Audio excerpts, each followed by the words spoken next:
Be sure to come back. I saw the sun wear a tangerine smile. It winked at me, stayed for a while. Clouds like cotton, a messy pile, drifting lazy, mile by mile. There was a time when Phoebe Cates was everywhere. Her face was on movie posters, her voice on soundtracks, her name whispered with that mix of envy and admiration that only Hollywood creates. Then, at the height of her fame, she vanished. No meltdown, no scandal, just a quiet choice to live differently. Phoebe's story isn't one of loss or retreat. It's about clarity, the rare moment when someone sees fame for what it really is and decides to step away before it swallows everything else. She didn't fade. She walked away, and somehow, the world never stopped remembering her. Before the cameras and bright lights, there was the city, loud, layered, alive. Phoebe Belle Cates was born in New York City on July 16, 1963, into a family already steeped in the arts. Her father, Joseph Cates, was a television producer and director who had worked on Broadway and helped pioneer early American game shows. Her uncle, Gil Cates, would later direct the Academy Awards telecast itself. Creativity was the family's language, and Phoebe grew up fluent in it. From a young age, she was drawn to performance, but not yet to fame. She attended the Professional Children's School in Manhattan, a place designed for students balancing lessons with auditions and rehearsals. While other kids dreamed of summer vacations, Phoebe was learning choreography and posing for catalog shoots. Modeling paid the bills, but even then she understood it was a gateway, not a goal. At 10 years old, she joined the School of American Ballet, training under George Balanchine's instructors. The days were long, hours at the Bear, blisters, endless repetition. But dance taught her the discipline that would carry her through every future challenge. When an injury ended those ballet dreams in her teens, she didn't break down. She redirected. By 14, Phoebe was modeling professionally. Her calm expression and graceful posture made her a favorite for teen magazines and fashion spreads. The work was steady, but she often felt uneasy about the world she was stepping into. Years later, she'd admit that modeling made her feel like a coat hanger. It paid, but it didn't speak to her. Her parents encouraged education over celebrity. Joseph Cates, protective and realistic, knew how brutal show business could be. He warned her about the industry's short memory and longer nights. Yet he also saw her spark that quiet ability to hold attention without forcing it. In 1980, she met a casting director through a family friend who suggested she audition for film. It wasn't a grand plan, it was curiosity. Phoebe took a few acting classes and found herself drawn to the freedom of dialogue after years of silent poses. Acting allowed her to feel, not just perform. It was a revelation. Her first major opportunity came with Paradise, 1982, a romantic adventure filmed in Israel. She was still a teenager. The production was demanding: heat, sand, isolation, but Phoebe's maturity stood out. She later said she learned more about herself on that set than in any classroom. The film received mixed reviews, yet her presence was undeniable. She had that balance of innocence and confidence that directors crave. But Paradise was only the beginning. That same year, another film would arrive, one that would forever tie her name to a single image in pop culture. It was playful, daring, and completely unexpected. She didn't know it yet, but life was about to change in one unforgettable summer. When Fast Times at Ridgemont High hit theaters in 1982, no one expected a single moment to define an era. But for Phoebe Cates, one brief scene turned her into a household name.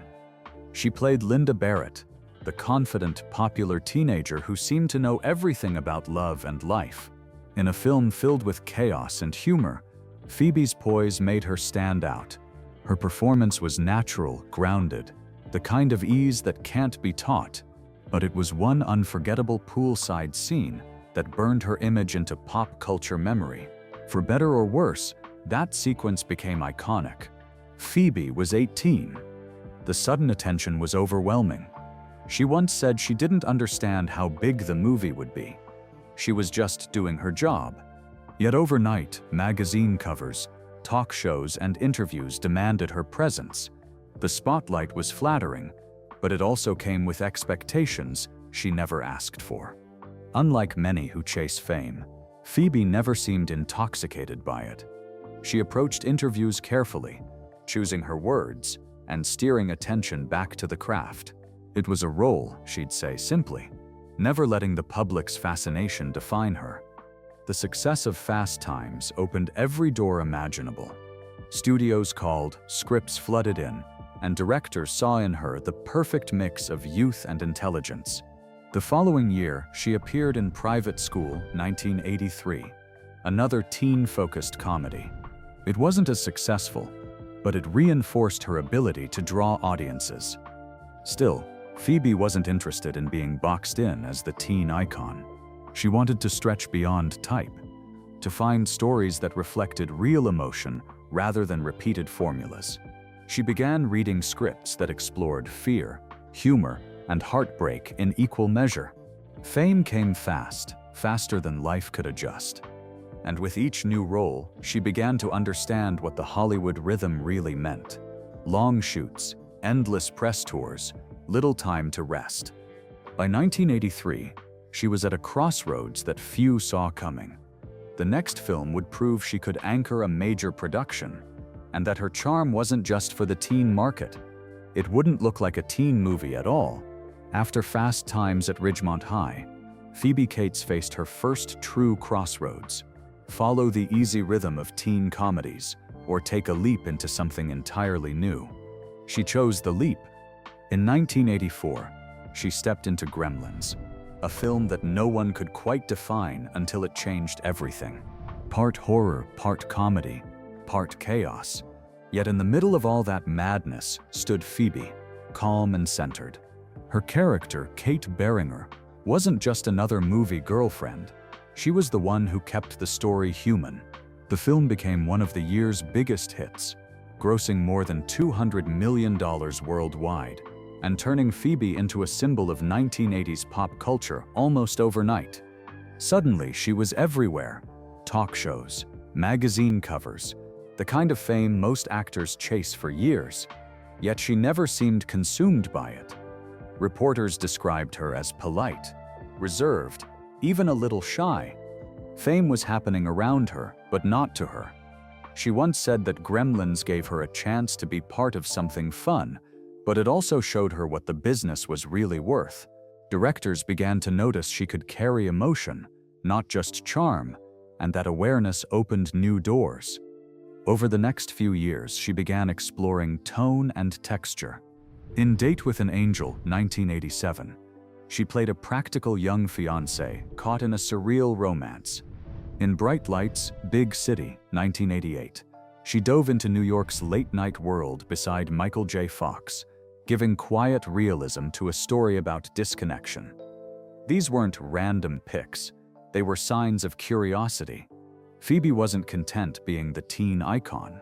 She wanted risk, variety, and depth.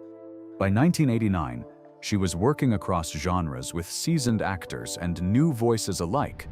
In Heart of Dixie, she portrayed Aiken Reed, a Southern charmer searching for her place in a changing world. In Shag, she captured the nostalgia of youth on the edge of adulthood. That moment when everything still feels endless, but time is already slipping away. The roles suited her perfectly. They mirrored the questions she was beginning to ask herself. Still, the rhythm behind the scenes was relentless. Red carpets, photo shoots, press tours, and back-to-back shoots blurred together.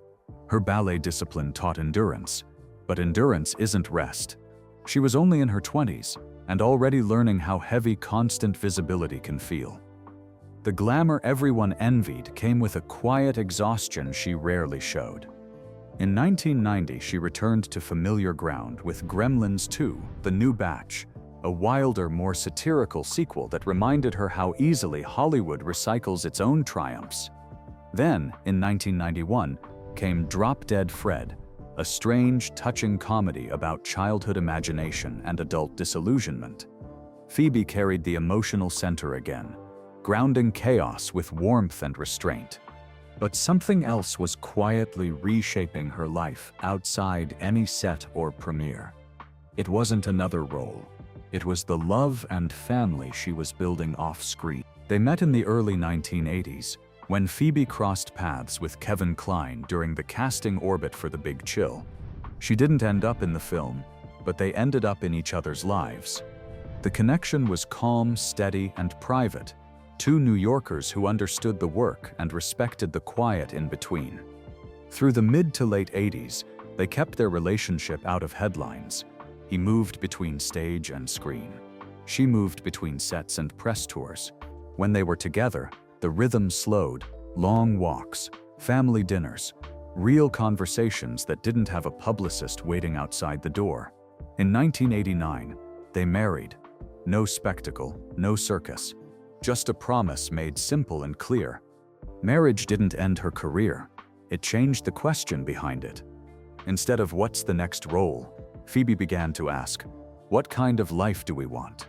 By the early 1990s, the answer looked less like red carpets and more like a home in New York, a diary full of school schedules and birthdays, and a pace that let everyone breathe. In 1991, their son Owen was born. 3 years later came Greta. Motherhood arrived not as a pause, but as a choice. Phoebe didn't make a speech about leaving Hollywood. She simply eased back. Fewer auditions, work that fit life, not the other way around. She said yes only when the project and the timing felt right. Gremlins 2 arrived in 1990, and in 1994 she took the title role in Princess Caribou, a small, curious period film about a woman who reinvents herself. It was fitting, a story about identity and truth from an actress who was quietly choosing her own. After that, the credits slowed even more. She wasn't chasing momentum. She was protecting a life. People sometimes assume stepping back means something went wrong. With Phoebe, the opposite was true. Things were good. The family was close. Kevin's career moved forward. Hers moved inward. She became the steady center. School drop-offs, recitals, the daily rituals that never make the trades but always make a home.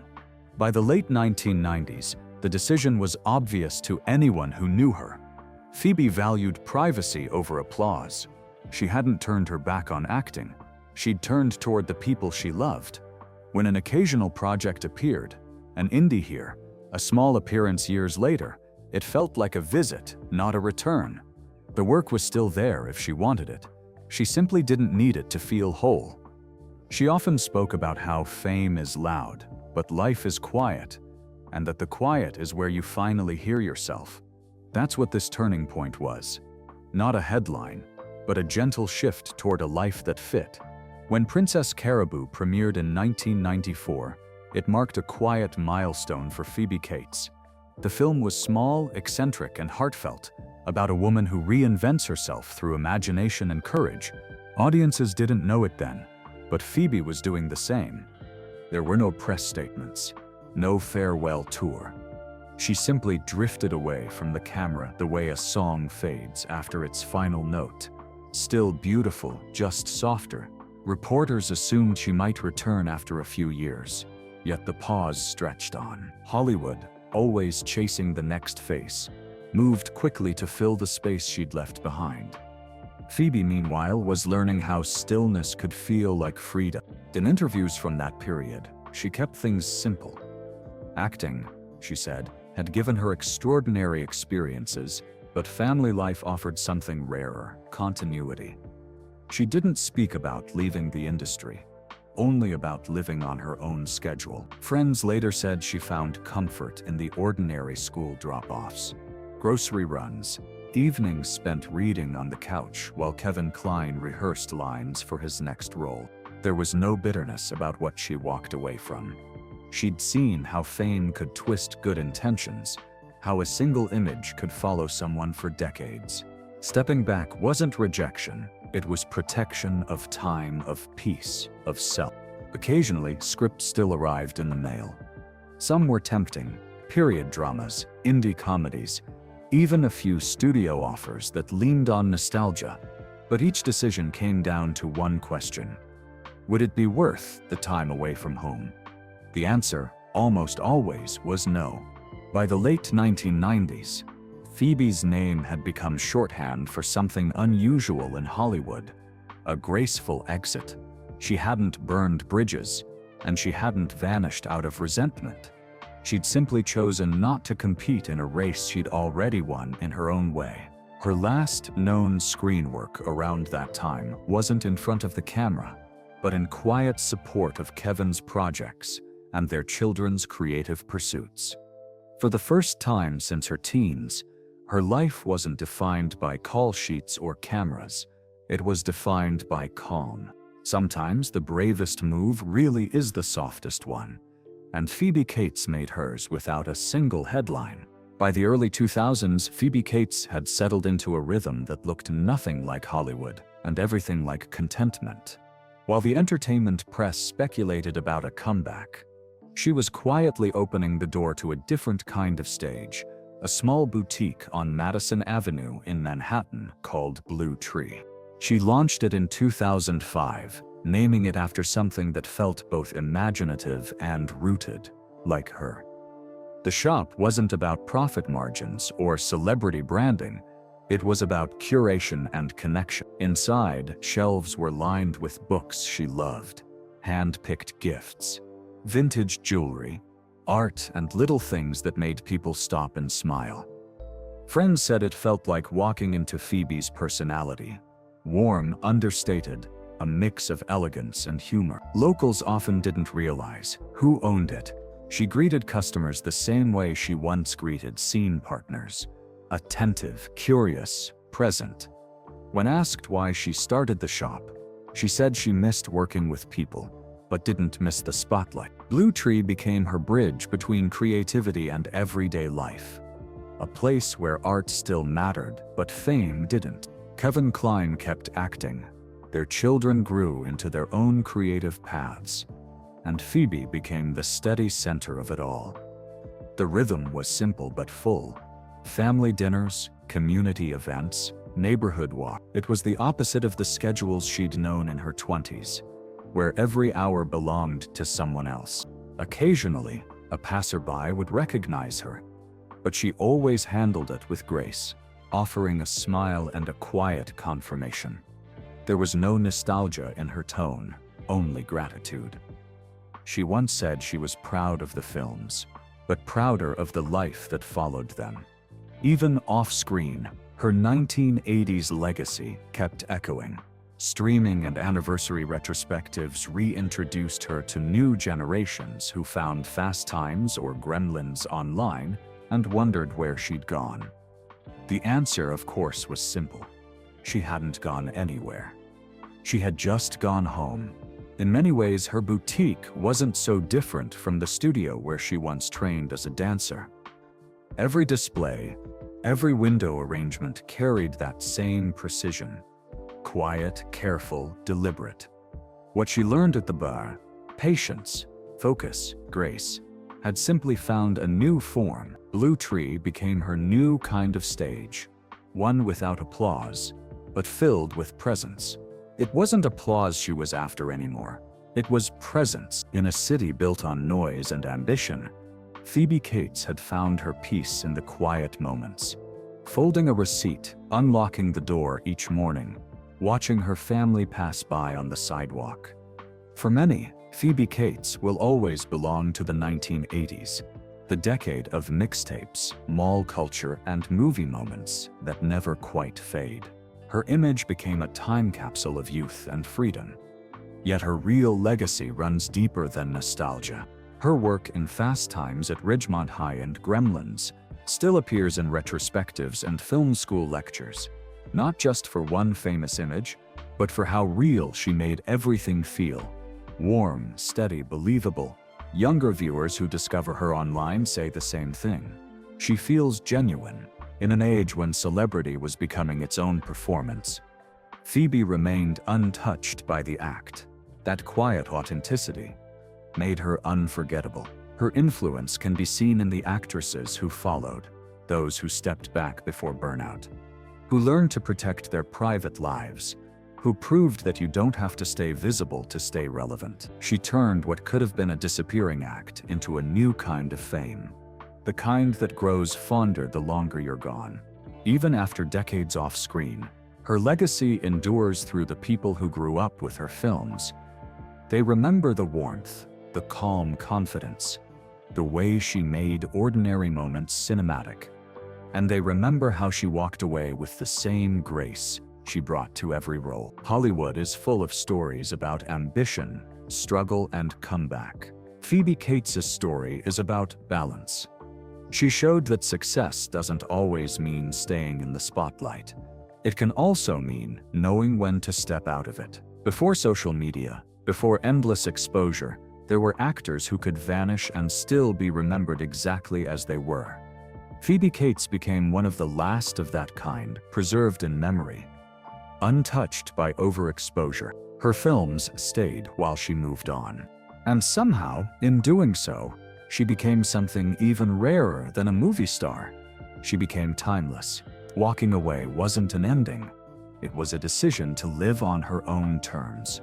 The fame remains, the films, the nostalgia, the memories. But peace is the headline now. She didn't disappear. She simply chose a quieter kind of grace. And somehow the world never forgot her, not because she stayed in the spotlight, but because she knew exactly when to leave it.